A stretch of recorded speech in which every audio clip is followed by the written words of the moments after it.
দিয়ে 22 জন নেতাকর্মীকে গ্রেফতার, সিপিবি সাবেক সাধারণ সম্পাদক অ্যাডভোকেট আনোয়ার হোসেন সুমন সহ আরো 14 জন নেতাকর্মীদেরকে গ্রেফতার এবং গ্রেফতারের প্রতিবাদে এবং তাদের নিঃশর্ত মুক্তির দাবিতে তারা প্রত্যাশা করছিল 60 লক্ষ ব্যাটারি চালিত যানবাহন শ্রমিক তাদের একটি সড়কের শৃঙ্খলার লক্ষ্যে তাদেরকে নিবন্ধন দেওয়া হবে, লাইসেন্স দেওয়া হবে।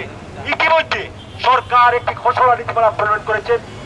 আমাদের যে 29 জন নেতাকর্মী বর্তমানে জেলে আছে তাদের নিঃশর্ত মুক্তি দাবি করছি। আমাদের বিরুদ্ধে সকল হয়রানিমূলক মামলা প্রত্যাহারের দাবি জানাচ্ছি এবং ব্যাটারি চালিত যানবাহনের খসড়া নীতিমালা, সরকারের প্রস্তাবিত খসড়া নীতিমালা অবিলম্বে চূড়ান্ত করে তাদের লাইসেন্স দেওয়ার আহ্বান জানাচ্ছি। গরিব মানুষের পক্ষে, এদেশের খেটে খাওয়া মানুষের পক্ষে আমাদের অবস্থান থাকবে এবং অবরতি বিলম্বে প্রত্যেকটি মিথ্যা মামলা প্রত্যাহার করতে হবে।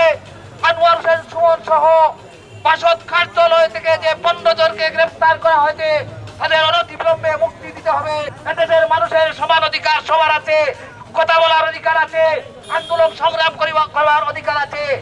যারা খোলাপরিচে মাছ শিকার করে সত্তা জনপ্রিয়তা অর্জনের চেষ্টা করে তাদের বিরুদ্ধে আপনাদের অবস্থান নেবেন।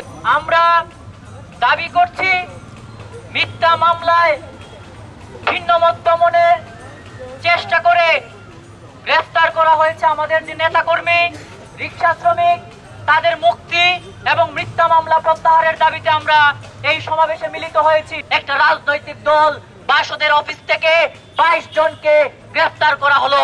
স্বৈরাচারী কায়দায় গ্রেফতার করে শ্রমিক আন্দোলন দমন করা যাবে না। হামলা মামলা ভুলিয়া বামপন্থীরা কখনো ভয় করেনি।